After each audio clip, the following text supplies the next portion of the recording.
The hush of a Manhattan summer night enveloped the towering penthouse that Jonas Blackwood called home. From its skyward vantage point, the city below looked like a cluster of glittering distant stars. During the day, the metropolis roared with life and ambition, feeding Jonas's relentless pursuit of power and prestige. At night, it pulsed with secrets, as if every scandal and hidden rendezvous was safe beneath the cloak of dark. Jonas Blackwood was a man who wore success like a second skin. Wherever he went, the air seemed to shimmer with possibility and tension, as if he could rearrange the world with a single snap of his fingers. Beneath his outward confidence, though, churned something uneasy, an undercurrent of restlessness. Like New York itself, Jonas was never content to remain still or satisfied. He pushed boundaries, in business and in his personal life, and eventually he pushed them too far. This is the story of how Jonas, in a moment of fiery recklessness, destroyed the delicate equilibrium of his marriage. It involves a woman he should never have touched, Mariana's own aunt, Cecilia King, and a betrayal so painful that, once revealed, no one could emerge unscathed. In exploring this tale, we uncover the darkest corners of human ambition, the depth of heartbreak, and the seeds of resilience that still can sprout from ruins. Jonas Blackwood's life began in an unremarkable corner of suburban California, where his father owned a small appliance repair shop and his mother was a nurse. From an early age, Jonas displayed an aptitude for problem-solving. He spent hours dismantling radios and toasters, dreaming of innovations that could transform mundane gadgets into tools of the future. By his teenage years, he'd already launched a modest online electronics repair service. The local press occasionally covered the wunderkind from Redwood Valley, though Jonas grew impatient with small-town fanfare. His true ambitions lay in big cities, among towering skyscrapers where power was bought and sold with the stroke of a pen. When he graduated high school, scholarships paved the way for him to attend an elite university on the East Coast. The creation of Blackwood Innovations seemed inevitable to those who knew Jonas. After earning his degree in electrical engineering and computer science, he turned his college project, an early cloud computing platform, into a startup that attracted venture capital. Within a decade, Jonas expanded his company through acquisitions, strategic partnerships, and ruthless negotiation. He developed a reputation as a brilliant but demanding leader. By his early 30s, Jonas had become a billionaire. He was lionized in business magazines, named Entrepreneur of the Year multiple times, and celebrated in society pages for his lavish galas and celebrity friendships. Despite his charismatic public image, Jonas was known privately for a driving need to conquer every challenge, never pausing to reflect on the emotional toll his relentlessness exacted. Jonas valued privacy for his own affairs, but understood the power of a polished public persona. He employed a dedicated team of PR strategists to bolster his philanthropic side. Their campaigns highlighted Jonas's donations to environmental causes, educational grants for underprivileged youth, and high-profile charity events that dazzled New York's elite. One carefully managed aspect of his public image was his marriage. The press portrayed it as the perfect union, a self-made tech titan wedded to a refined, intellectually gifted partner. This visage, charitable, loving, socially conscious, tied neatly into the brand of Jonas Blackwood as a visionary leader. But behind that curtain loomed a deep hunger that, once unchained, would devour everything in its path. Mariana King was the only daughter of Professor Gregory King, a celebrated historian at Cambridge University. Though her family held no extraordinary wealth, they carried an intellectual pedigree that commanded respect among academic circles. Mariana's mother was an accomplished violinist in a London-based orchestra, instilling in Mariana a love of the arts from a young age. Jonas encountered Mariana at a philanthropic conference focused on educational reforms. She was there to deliver a talk on improving literacy in marginalized communities. Jonas, initially unimpressed by the standard parade of polished experts, found himself captivated by her combination of poise and compassion. She spoke less from scripted policy points and more from a genuine desire to see children thrive. After her presentation, Jonas introduced himself. Their first conversation lasted nearly an hour, an unusually long time for the unstoppable CEO to linger with a stranger. He invited her to dinner that evening. Mariana agreed, curious to learn more about the man who, at age 34, was credited with revolutionizing multiple tech sectors. Jonas quickly recognized Mariana's moral core as a missing piece in his own life. She was gentle yet strong-willed, able to hold her ground in any intellectual debate. She found the best in people, a trait that sharply contrasted with Jonas's more cynical approach to business and power. Over months of dinners, social events, and long talks into the night, they uncovered layers of common ground, a passion for societal change, an appreciation for art and literature, and a shared dream of leaving the world better than they found it. Mariana introduced Jonas to classical music recitals and art galleries. In turn, Jonas opened her eyes to the possibilities of innovation, how technology could amplify philanthropic efforts. Their friends saw them as a power couple. She lent his empire a softer human face, while his resources and influence gave her humanitarian projects unprecedented scope. They married in a private ceremony at an English countryside estate. The event was intimate, close friends, family, and a handful of luminaries. Mariana wore a gown that reflected her refined taste. Jonas donned a bespoke suit that exuded wealth without ostentation. The day brimmed with hope and promise. In the first few years, the marriage seemed nearly idyllic. They supported each other's ambitions. Jonas funded libraries and scholarship programs in Mariana's name, while she managed the philanthropic arm of Blackwood Innovations. They hosted charity galas that raised millions, forging a joint reputation for altruism. Beneath the outward harmony, however, fault lines were beginning to form. Jonas's appetite for expansion left him restless. He was perpetually on the move, flying to Tokyo for a deal, returning for a shareholder meeting, then jetting to Berlin for a conference. Mariana, increasingly absorbed in charitable projects, tried to keep pace, but began to sense a creeping distance between them. Though they still held hands at public events and exchanged pleasantries about each other's day, the emotional intimacy that first bound them was eroding like a beach under constant pounding waves. Cecilia King was Mariana's maternal aunt, but the two women could not have been more different. Whereas Mariana exuded a quiet elegance, Cecilia was bold, impulsive, and larger than life. She was in her early 50s, but with impeccable grooming, expensive skincare, and a vibrant fashion sense. She easily passed for younger. She had spent much of her adult life traveling, living in Rome, Florence, and Paris, dabbling in art dealing and curating exclusive private collections for Europe's elite. A self-proclaimed free spirit, Cecilia saw rules as guidelines to be subverted or broken if they impeded her desires. She never stayed in one place longer than a few months, inevitably getting entangled in complicated affairs of the heart, then disappearing before the drama could crescendo into something unstoppable.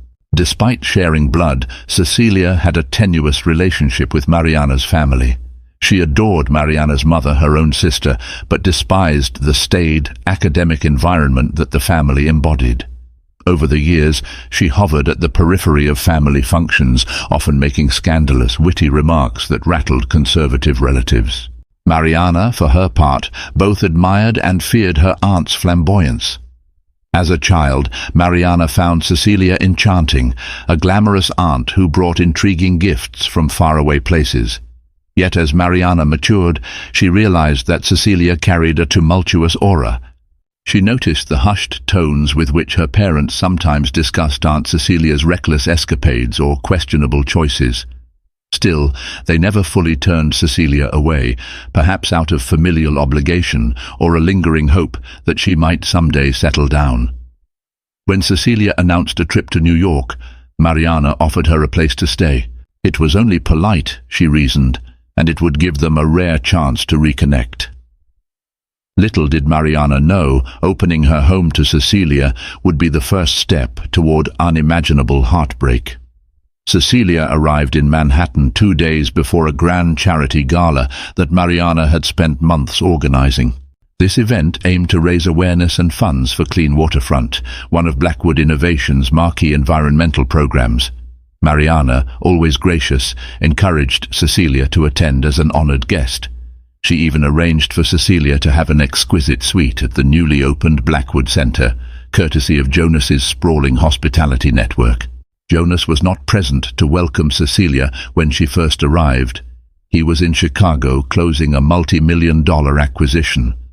However, upon returning to the penthouse late that evening, he discovered Cecilia and Mariana sipping red wine at the dining table, engaged in animated conversation. Candlelight flickered across the polished marble floors, casting shadows on Cecilia's high cheekbones and highlighting her perfectly styled chestnut hair. "Jonas, finally!"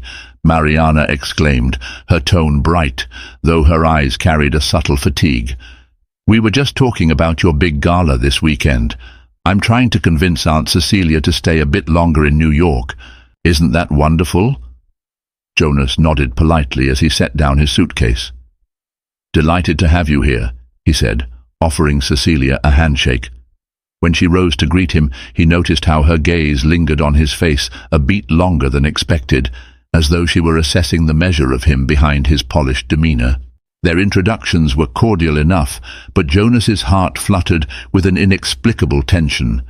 Here was a woman who exuded worldly charm and a subtle hint of danger qualities that Jonas, a man prone to craving novelty, found both fascinating and unsettling.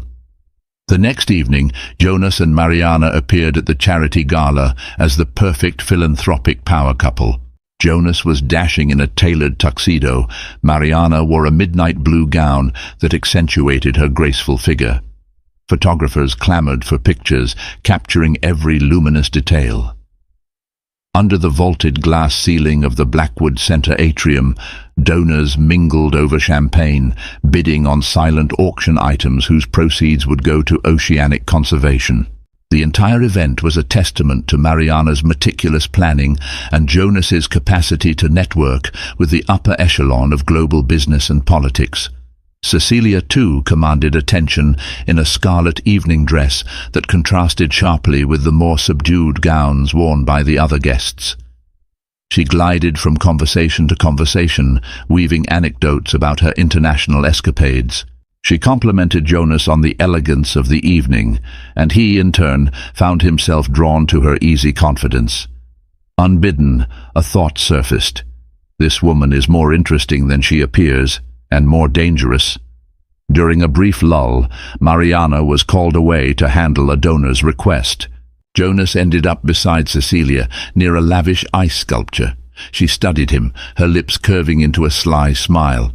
"Quite the show you put on," she said, swirling her champagne. "All for the fish in the sea?" Jonas smirked, sipping his own drink. "For the environment," he corrected. "It's not just a show. Mariana's deeply invested, and I also see the cause as important."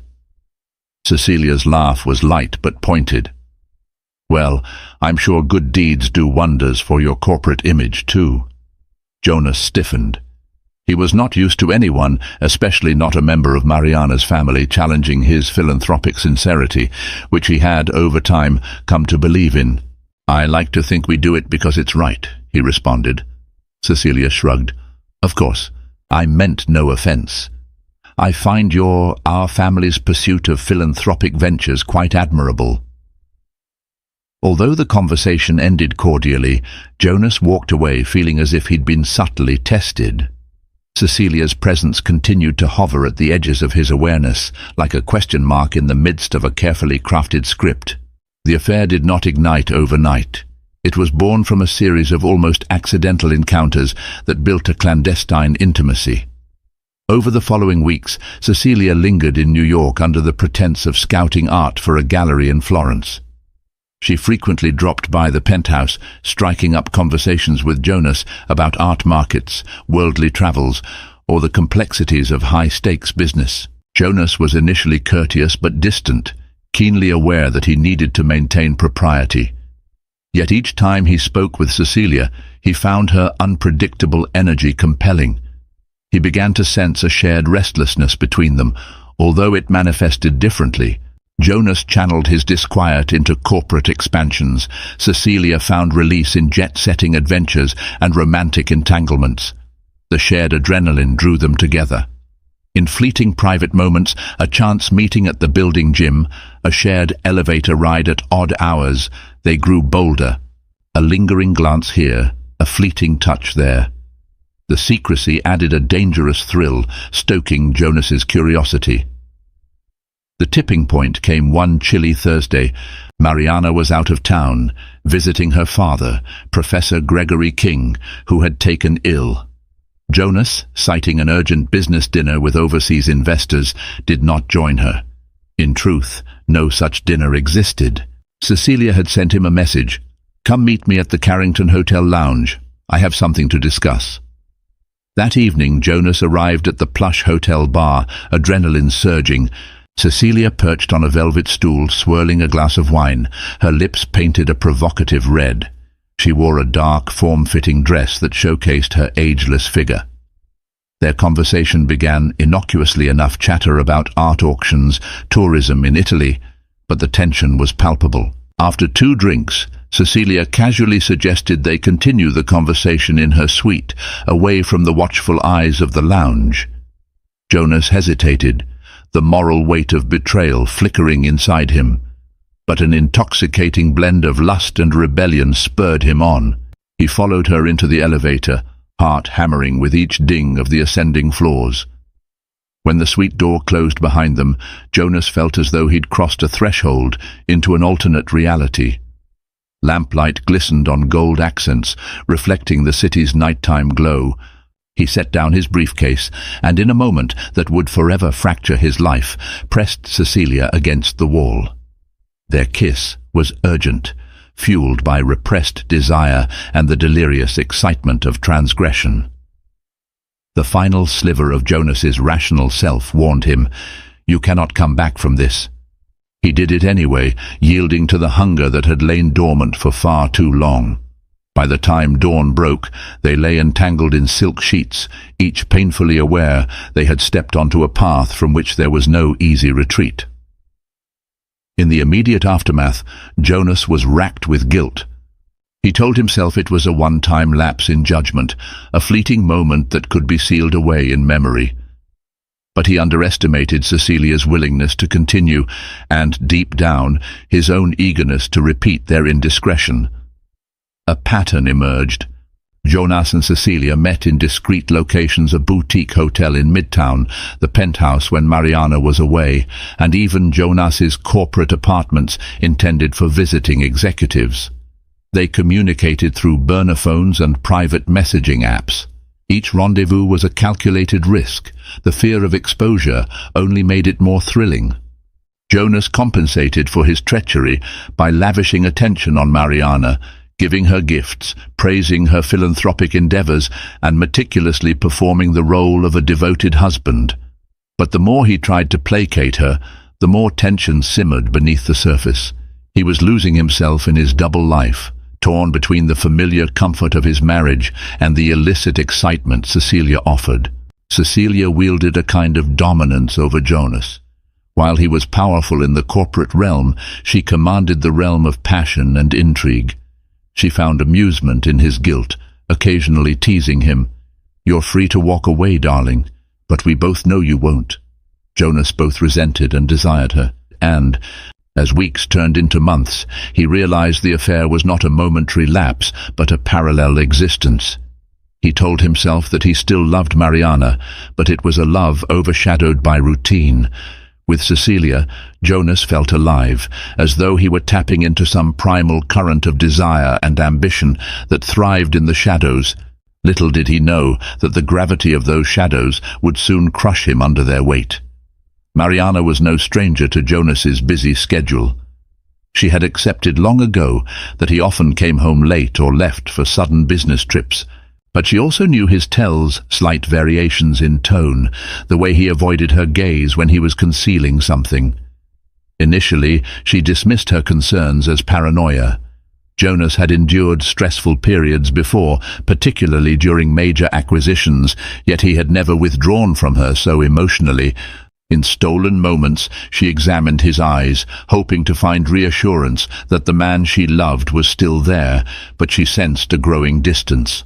When she confronted him lightly, an innocent question about his whereabouts, his answers were overly detailed or strangely evasive.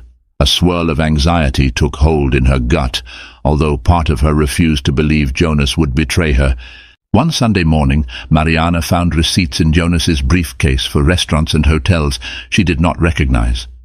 When she asked about them, Jonas claimed they were for entertaining international clients. Mariana saw no evidence that these clients existed in the corporate records. She tried checking with Jonas's personal assistant, Camilla Norwood, who was vague, citing confidential business matters. Troubled, Mariana confided in her close friend, Lucinda Morales, a journalist with a tenacious streak. Lucinda had known Mariana since their graduate school days in London. She was unimpressed by wealth and had a nose for deception. "I don't have proof, Lucy," Mariana insisted during a conversation at a quiet cafe, "but it feels like Jonas is slipping away from me. Sometimes I think there's another woman, but who would it be?" Lucinda pursed her lips, scribbling notes as if investigating a scandalous lead. "Trust your instincts, Marie. If something's off, it usually is. Keep your eyes open. If you want help, I can gather some information discreetly." Though Mariana initially resisted, the nagging suspicion grew unbearable. She decided to quietly observe Jonas's behavior, looking for patterns. Her heart pounded at the thought of discovering something unspeakable, yet she could not bury her doubts any longer. While Mariana grappled with suspicions in private, a tabloid photographer named Peter Hastings caught wind of potential scandal in the Blackwood Empire. Hastings specialized in exposing high-profile infidelities. He was unscrupulous, relentless, and had a knack for trailing celebrities unnoticed. Word on the street suggested Jonas Blackwood was seen entering upscale hotels late at night, sometimes in the company of a mysterious older woman. Hastings saw this as his ticket to the next big exclusive. He tailgated Jonas's car, staked out the Blackwood Innovations headquarters, and lurked around the Carrington Hotel, all while piecing together a mosaic of incriminating photographs. One rainy night, Hastings's patience paid off. He snapped a series of shots, showing Jonas and Cecilia exiting a discreet side entrance of an exclusive private club. Although her face was partially obscured by a hood, the angle captured Jonas leaning in for a surreptitious kiss. The photographs weren't crystal clear, but they were damning enough for a tabloid's front page. Emboldened, Hastings spent the next week gathering more evidence. He acquired grainy security camera footage that placed Jonas and Cecilia at the same hotel on multiple occasions. In the world of tabloid reporting, this was gold. At this point, Hastings had two options: sell the photos to the highest bidder or leverage the scandal to pressure Jonas into an exclusive interview. He knew Jonas, with his corporate might, had lawyers who could try to squash the story unless the story leaked to a swarm of outlets at once. But an exclusive scoop promising Jonas's confession of a secret affair would guarantee enormous publicity and fees. Thus began Hastings's cat and mouse game with the Blackwood Empire. He made cryptic calls to Jonas's office, left voicemails, and sent him an envelope of low-resolution prints to demonstrate that he was no mere crackpot. He wanted Jonas cornered into giving him what he needed: a high-profile, sensational story. Jonas, upon realizing someone was onto him, felt his carefully compartmentalized world tilting off its axis. He engaged a crisis management team to investigate leaks, shut down rumors, and quietly discredit Peter Hastings. But the fear that his double life was about to become public gnawed at him night and day. Although Jonas had assumed their affair was fueled by mutual desire, Cecilia had deeper motivations. She saw Jonas as a pathway to wealth and influence on a scale she had never before touched. Her adventures in Europe had been glamorous but transient.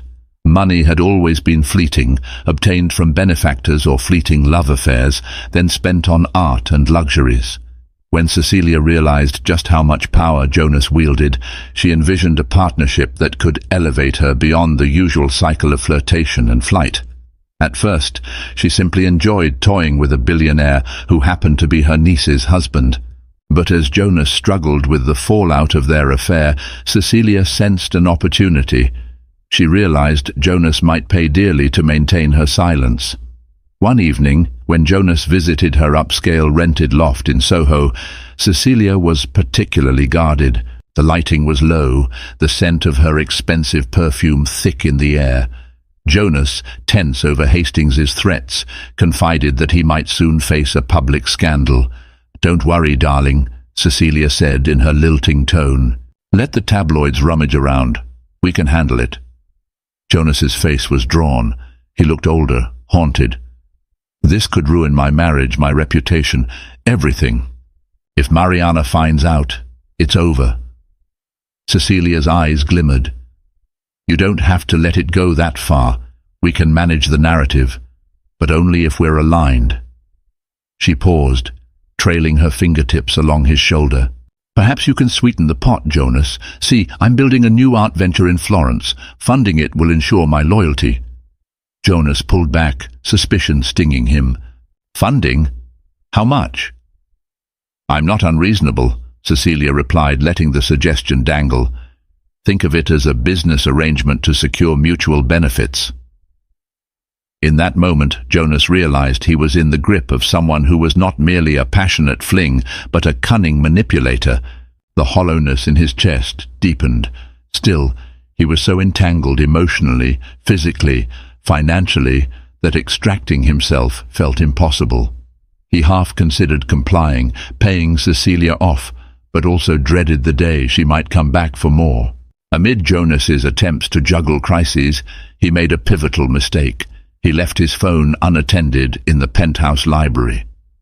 Mariana, who was clearing away some paperwork, found it buzzing incessantly with messages from an unknown number. Normally, she respected her husband's privacy, but her suspicions had reached a breaking point. She unlocked the phone, only to find a series of intimate texts with Cecilia. Her blood turned cold. The messages ranged from flirtatious banter to explicit confirmations of their rendezvous. Not only was Jonas cheating, he was betraying her with her aunt. Mariana felt her entire body quake, a roiling sickness in her gut. The world around her seemed to tilt and blur, as though reality had cracked. When Jonas returned home that evening, Mariana was waiting in the living room, eyes red from crying. She held his phone in one hand, the incriminating texts displayed on the screen. Jonas froze at the threshold, a wave of horror passing over him. "How long, Jonas?" Her voice broke. "How long have you been sleeping with Cecilia?" Jonas struggled for words, each one feeling flimsy. "Mari, I never meant for this to happen. It just—" She laughed bitterly, tears glistening. "You never meant for this to happen, or you never meant for me to find out." In a desperate attempt, Jonas started to blame circumstances, stress, even Cecilia's seduction. But Mariana cut him off, her voice cracking with fury and heartbreak. "She's my family. I welcomed her here, and you—" She shook her head, unable to finish. Jonas reached out to her, but she recoiled. "Don't touch me!" she spat, her hands trembling. "You took everything we built and threw it away. I can't even look at you right now." She stormed into their bedroom, locking the door. Jonas, collapsing on the couch, felt a crushing sense of finality. He imagined all the ways this could end: public humiliation, divorce, or worse. Little did he know the worst was yet to come. In the aftermath, Mariana refused to be under the same roof as Jonas. She moved into a luxury hotel downtown, using her personal funds. Jonas found himself alone in the penthouse, pacing the halls like a caged animal. Empty rooms and silent walls reminded him of what he had lost. He called Mariana repeatedly, leaving messages that went unanswered. He texted Cecilia, demanding she keep her distance. Yet in the midst of this turmoil, the scandal with the paparazzo, Peter Hastings, escalated. Threatening voicemails piled up. "Give me an exclusive interview, or I go public with everything." Jonas poured money into a top-notch crisis management firm. They tried to quash rumors by painting Hastings as an unreliable source. They teased potential lawsuits for invasion of privacy. Yet the tabloids kept sniffing, especially once rumors circulated that Jonas Blackwood was embroiled in an affair with someone close to his family. His corporate board grew jittery. Major investors wanted explanations. The philanthropic community, once charmed by Jonas's generosity, saw an unfolding moral drama that contradicted his carefully nurtured image. With each passing day, the risk of public exposure grew. Jonas's black-ringed eyes and fraying nerves told the story of a man on the verge of collapse. While Jonas battled his crisis, Mariana found her own anger boiling into a resolve. Encouraged by her friend Lucinda, she decided that the world deserved to know the truth. She had texts, dates, even overheard phone calls. The betrayal cut so deeply that Mariana felt she had no recourse but to go public, if only to reclaim some sense of agency and dignity. Lucinda, as a journalist, offered to handle the story with care, ensuring Mariana's narrative was told honestly and without tabloid sensationalism. They agreed on a TV interview where Mariana would speak guardedly but firmly about the betrayal, naming no sensational details beyond the core facts. Jonas, her husband, had an affair with her aunt. News of the planned interview reached Jonas's crisis team. They urged Jonas to negotiate with Mariana, to beg for a private settlement, anything to prevent a public spectacle. Jonas tried calling Mariana dozens of times, each attempt fruitless. Desperate, he even showed up unannounced at her hotel, but she refused to let him in. Mariana's interview aired on a reputable news channel. She appeared composed, dressed in a simple black blouse. Her voice quivered only slightly as she recounted how she discovered the affair, leaving out explicit details, but making it unmistakably clear who was involved. Social media erupted. The tabloids seized every sound bite. The philanthropic community felt betrayed by Jonas's duplicity, while corporate allies scrambled to distance themselves until the storm settled. Within hours, a Blackwood scandal trended worldwide. Memes, parodies, and outraged commentary flooded the internet. Jonas watched in horror from his penthouse, alone. No statement he released could stop the tidal wave of condemnation. He was, at least temporarily, a pariah.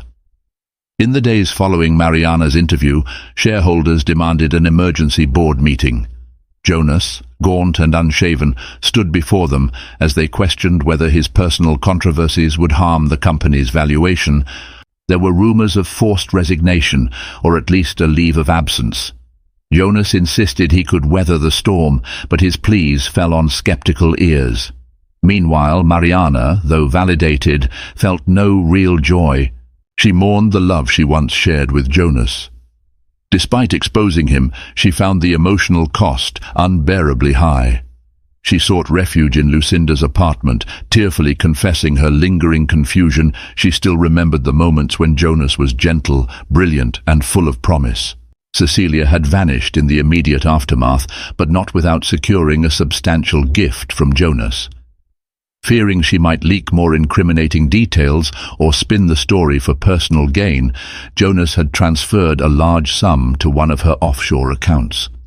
She promised to stay silent in exchange, implying she might find refuge in Europe until the media frenzy died down. Yet, even as she left, Cecilia made one final call to Jonas. "Don't think this is the end, darling. If I ever need more, well, we'll be in touch." The call ended with that ominous note, leaving Jonas feeling even more trapped by the consequences of his actions. Fate intervened in an unexpected way. Mariana decided she needed closure. She arranged to meet Jonas one final time at the penthouse to discuss the formalities of separation and potential divorce proceedings. Unbeknownst to her, Cecilia, who had delayed her departure, also sought Jonas on the same night to confirm he had no intention of backing out of their financial arrangement. Darkness had fallen over the city when Mariana arrived, her heart pounding as she stepped into the hushed elevator. The door to the penthouse swung open with a creak, revealing Jonas, disheveled, nursing a tumbler of whiskey. Before he could speak, Mariana launched into a measured but emotionally charged address. "I'm here to finalize things," she said, her voice trembling with residual anger.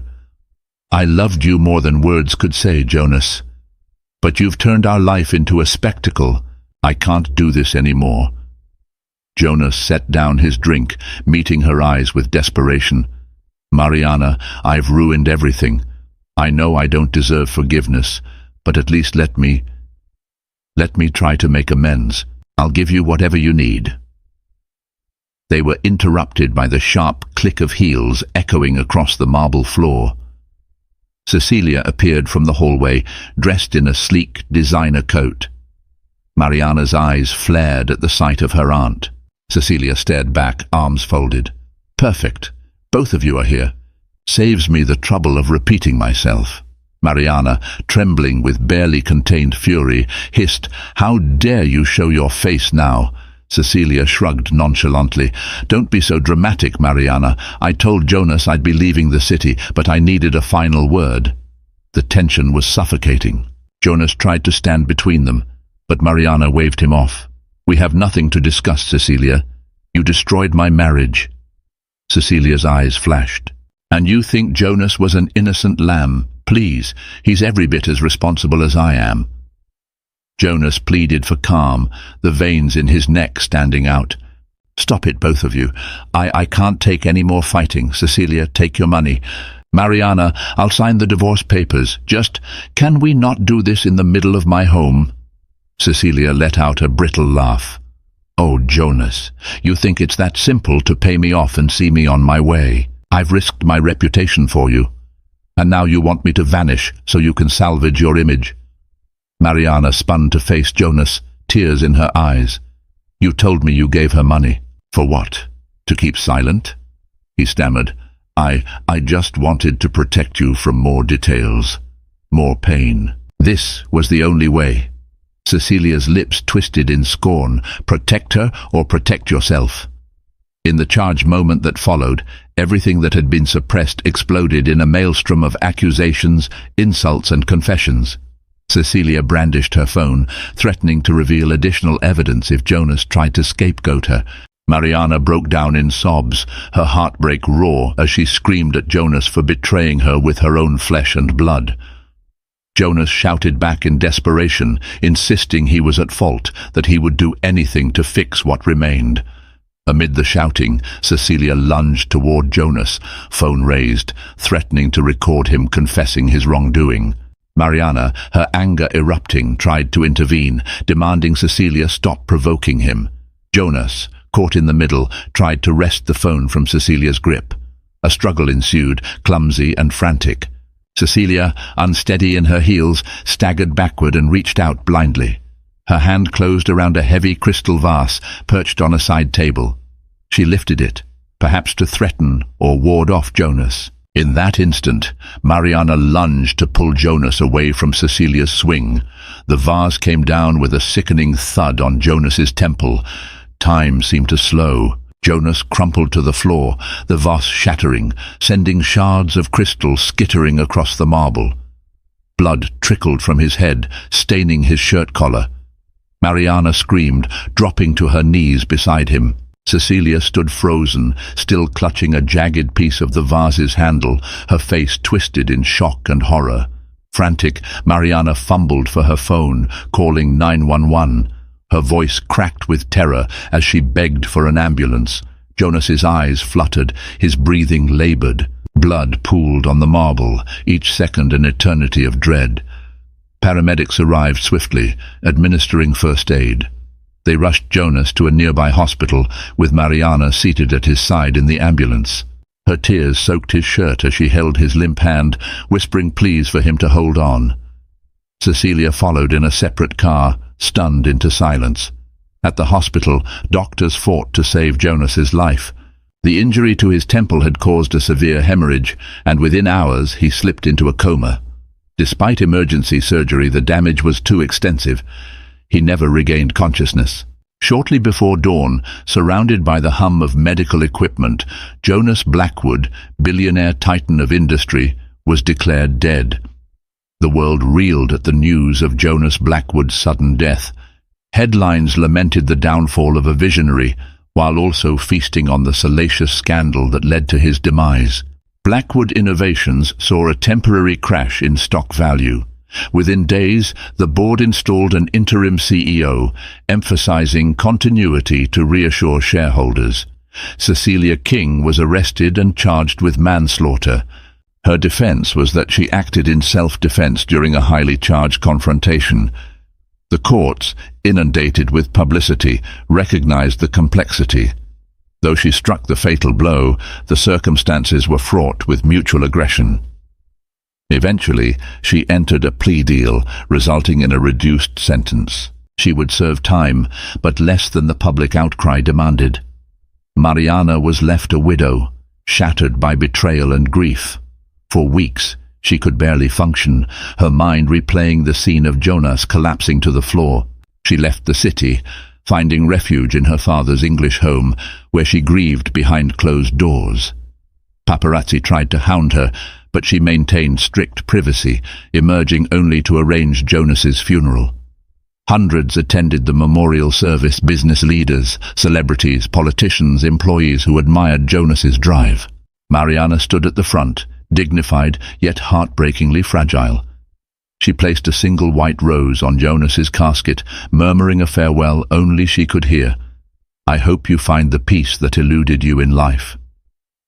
In time, Mariana found a tenuous path toward healing.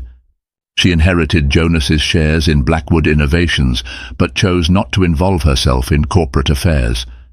Instead, she focused on the philanthropic side: clean waterfront, environmental protections, and various educational grants. She channeled her pain into ensuring that Jonas's philanthropic legacies continued. The love she once felt for him, though marred by betrayal, also fueled her determination to preserve the best parts of his dream. Months turned into a year. Public fascination with the scandal ebbed, replaced by new headlines. Jonas's name entered that pantheon of tragic figures who rose quickly and fell even more swiftly, undone by personal demons they could not contain. Mariana, now an advocate for deeper transparency and ethics in philanthropy, moved into a quieter residence in upstate New York. She wrote a book titled When Trust Falls, reflecting on the illusions of power and the fragile nature of relationships. Part memoir, part cautionary tale, it resonated with those who had suffered betrayal or become entangled in the complexities of ambition. In her final chapter, Mariana wrote, "We often believe that love, wealth, or status can give us immunity from the storms of life, but we remain deeply vulnerable, no matter how high we build our towers. Jonas taught me that betrayal can come from those we trust implicitly, and sometimes from parts of ourselves we never knew existed. Healing is never linear. It is messy, painful, and slow. Yet in that very struggle, we find pieces of ourselves that can grow stronger, more compassionate, more awake to the fragile beauty of life." With those words, she sealed the lessons gleaned from a union that once promised a fairy tale ending, but concluded in heartbreak and tragedy. Shadows of splendor lingered in the public consciousness, a reminder that the line between grandeur and ruin is perilously thin, and that the cost of crossing it is often far greater than anyone can bear. In re-examining Jonas and Mariana's story through a deeper lens, it becomes evident that human frailties, ambition, lust, and vanity are not mere plot devices, but echoes of real emotional undercurrents many face in life. Jonas's tragedy is not just that he cheated, but that he chose to feed his restlessness rather than confront it, ignoring the love that could have grounded him. Cecilia's involvement reveals how unaddressed insecurities and unchecked desires can spiral into exploitation. Mariana's journey underscores the possibility of survival and rebuilding, even when the very foundation of one's life crumbles. This narrative stands as a testament to the power of choices, reminding us that one decision can initiate a chain reaction with devastating consequences.